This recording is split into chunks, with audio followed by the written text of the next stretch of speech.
Welcome to MarkGuy, where we explore self-improvement, motivation, habits, mindset.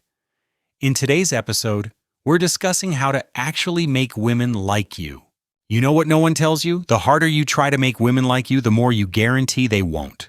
It's not a game of addition where more effort equals more attraction. It's a paradox where your desperation becomes the very repellent you're trying to overcome.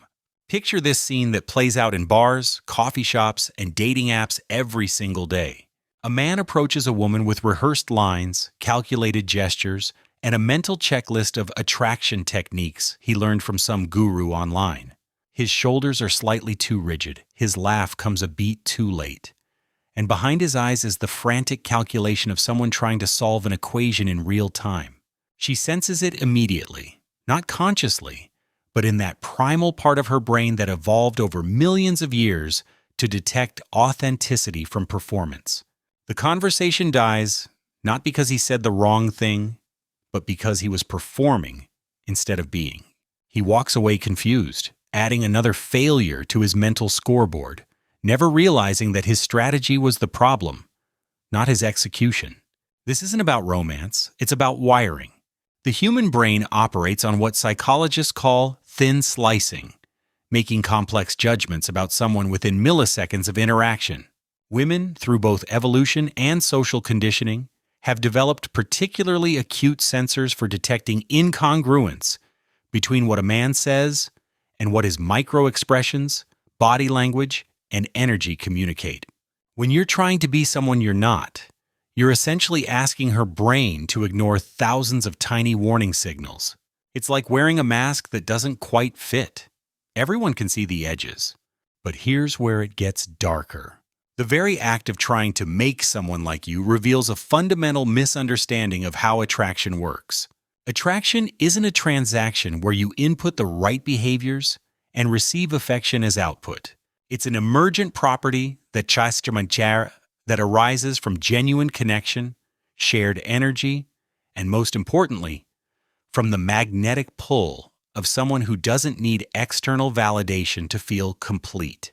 Think about the last time you felt genuinely attracted to someone. Was it because they followed a script? Or was it because something about their presence, their confidence, their passion, their indifference to whether you approved of them, created a gravitational pull you couldn't ignore? Women experience this same phenomenon, often even more intensely. They're drawn not to the man who's trying to win them, but to the man who's already won himself. Here's the psychological mechanism most men never grasp: intermittent reinforcement. It's the same principle that makes gambling addictive. When rewards are unpredictable, our brains become obsessed with figuring out the pattern. The man who's consistently available, consistently agreeable, consistently trying, he's predictable. There's no mystery, no challenge, no space for her imagination to fill in the gaps.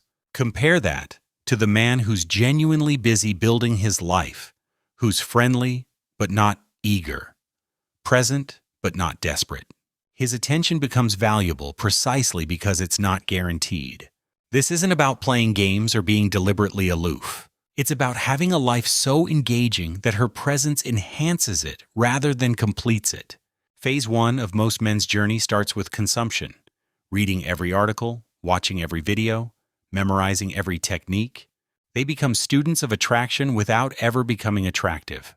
Phase 2 is implementation, awkwardly applying these techniques like someone painting by numbers, hitting all the marks but creating no art. Phase 3, if they're lucky enough to reach it, is the revelation. The techniques were never the point. They were just training wheels meant to be discarded once you learned the only lesson that matters: be someone worth knowing. Consider what happens in your brain when you're in pursuit mode. Your prefrontal cortex, the part responsible for executive function and decision-making, becomes hyperactive, constantly analyzing, planning, adjusting. Meanwhile, your amygdala is firing threat detection signals because rejection represents a social death of sorts. This neurological storm makes you appear exactly as you are, a man at war with himself. Women don't just notice this. They feel it in their bodies as a kind of energetic static. It's exhausting to be around someone who's constantly performing, constantly seeking approval, constantly afraid. But here's where it gets even more revealing. The behaviors that actually create attraction are often the opposite of what desperation drives you to do. Desperation says text her immediately. Attraction says you have better things to do. Desperation says agree with everything. Attraction says you have your own opinions and boundaries. Desperation says shower her with attention. Attraction says your attention is valuable and must be earned. Do you see the pattern? Every desperate move broadcasts low value, while every sign of self-sufficiency suggests high value. Let me paint you a scene that happens in the quiet hours when the performance ends. It's 2 a.m., and you're lying in bed, replaying every interaction, every message, every moment where you tried so hard to be what you thought she wanted. Your phone sits silent beside you. No response to your carefully crafted text, no acknowledgement of your thoughtful gesture. The silence is deafening because it represents more than just one woman's disinterest. It represents the failure of a strategy you've invested everything in. You wonder what you did wrong, which technique you fumbled, which rule you broke. But the real tragedy is that you never realize you lost the game the moment you started playing it. The cognitive dissonance tears at you. You've done everything right according to the playbook, yet the results are consistently wrong. So you double down, try harder, perform more elaborately. You become like a comedian bombing on stage who responds by talking faster and louder, not realizing that the problem isn't the delivery. It's that you're performing for an audience that came to see authenticity, not a show. Here's what actually works, though most men won't believe it because it seems too simple. Become genuinely interested in your own life. Develop passions that consume you. Build skills that challenge you. Create value that others recognize. Pursue goals that matter more to you than any woman's approval. This isn't about becoming indifferent to women.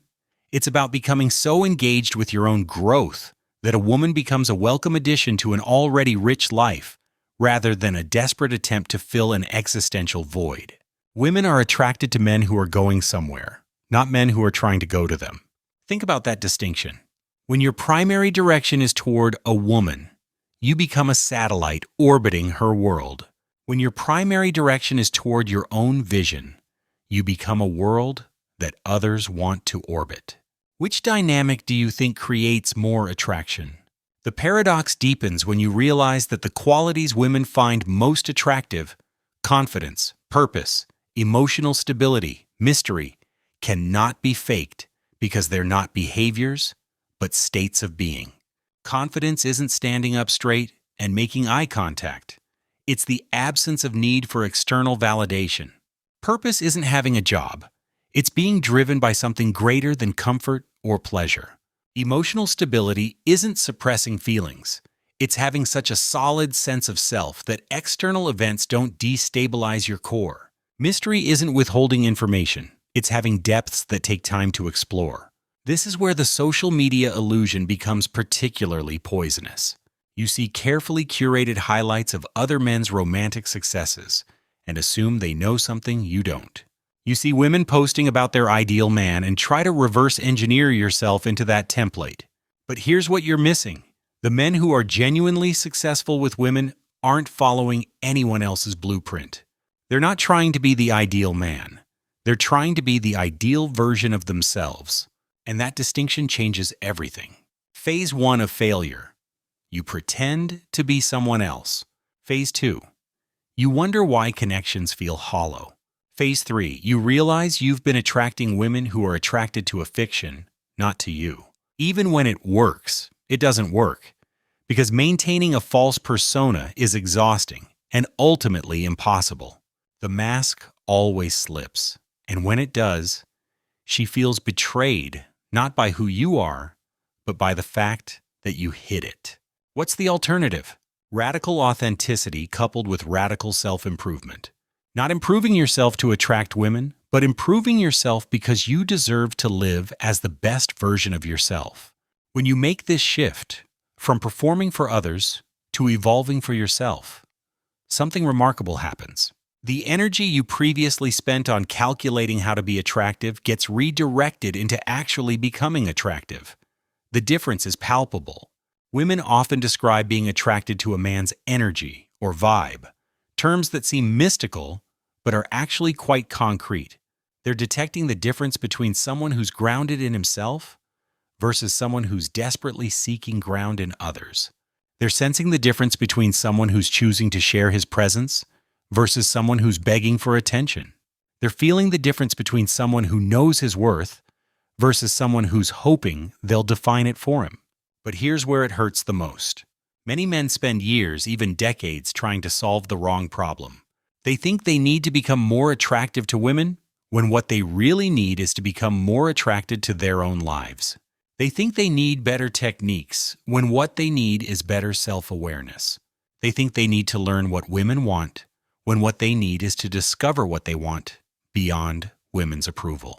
The midnight reckoning comes in waves. First, the realization that you've been playing a game you can't win. Then, the understanding that the game itself was the problem. Finally, the recognition that the only winning move is to stop playing and start living. The silence of your phone stops feeling like rejection and starts feeling like freedom. The absence of female validation stops feeling like failure and starts feeling like space to discover who you are when you're not performing.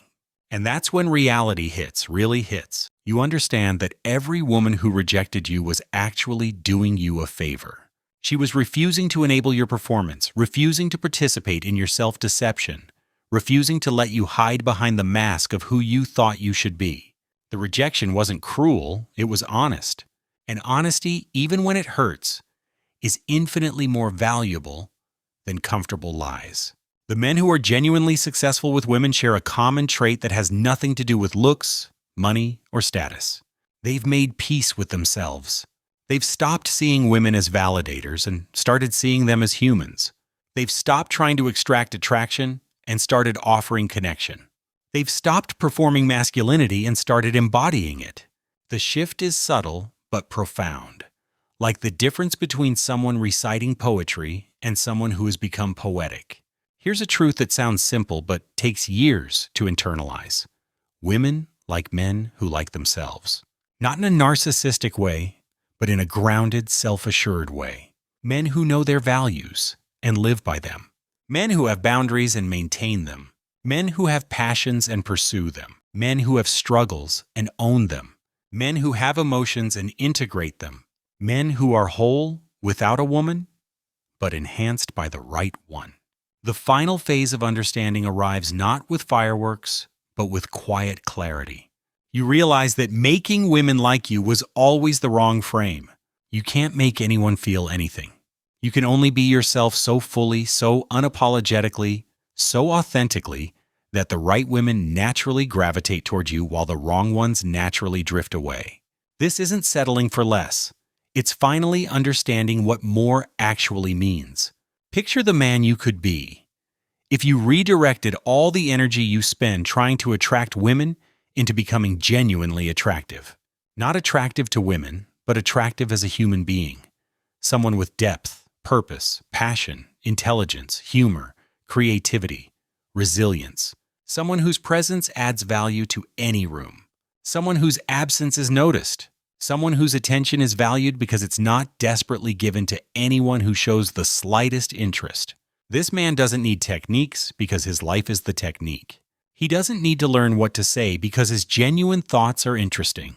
He doesn't need to learn how to act because his natural behavior comes from a place of self-respect and respect for others. He doesn't need to make women like him because the right women already do, not for what he does, but for who he is. The transition from trying to being isn't instant. It's a gradual shift that happens through thousands of small choices. The choice to pursue your interests even if they're not cool.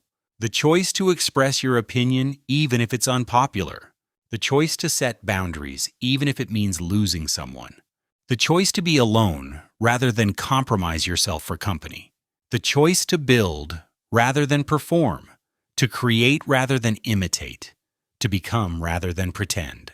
What no one tells you about attraction is that it's not about attraction at all. It's about alignment.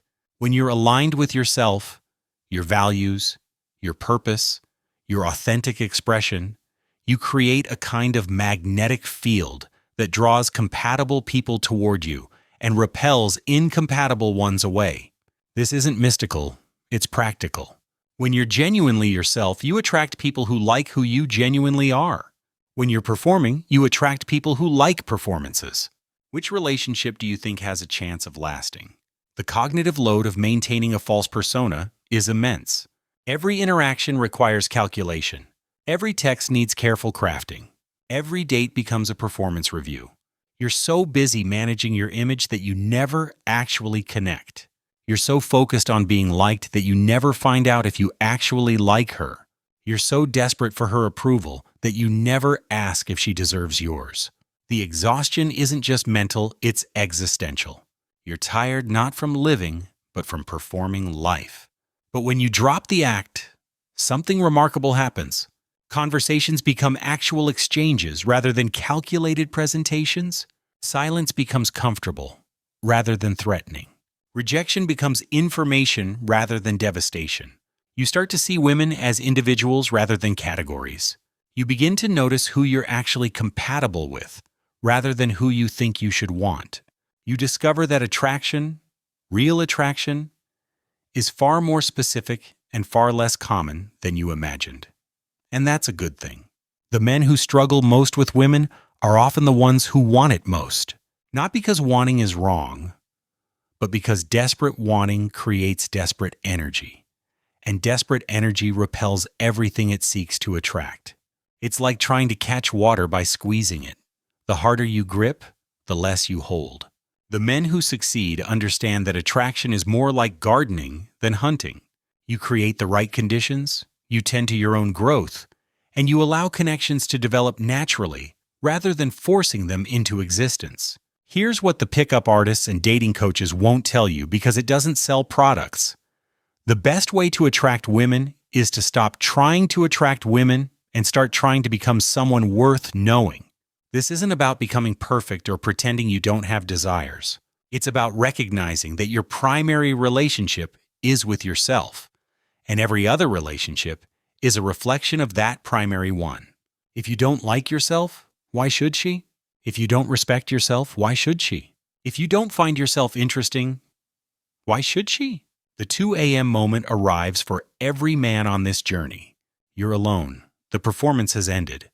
And you're left with the person you actually are, rather than the person you've been pretending to be. The mask is off, the audience is gone, and the silence is deafening. But in that silence, if you listen carefully, you'll hear something more valuable than any woman's approval, your own voice, telling you who you really are and what you really want. And when you start living from that truth, rather than from your fears, everything changes. Women can sense authenticity the way sharks sense blood in water, immediately and from a distance. They know when you're being real because being real has a different quality than performing real. It's the difference between a genuine smile and a forced one, technically similar, but energetically opposite. When you're genuinely yourself, you give her permission to be genuinely herself. When you're performing, you force her to perform too.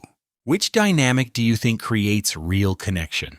The ultimate irony is that everything you're seeking through female validation, worth, purpose, identity, completion, can only be found within yourself. No woman can give you what you don't already possess. She can only reflect back what's already there. If what's there is emptiness and need, that's what she'll reflect. If what's there is wholeness and abundance, that's what she'll reflect. The mirror doesn't lie, even when we wish it would. So here's the cold truth delivered without sugarcoating. The reason women don't like you isn't because you're not good enough. It's because you don't believe you're good enough. And that disbelief permeates every interaction like a frequency only they can hear. You're broadcasting insecurity on all channels, then wondering why no one tunes in for long. You're offering a product you don't believe in, then confused why no one's buying.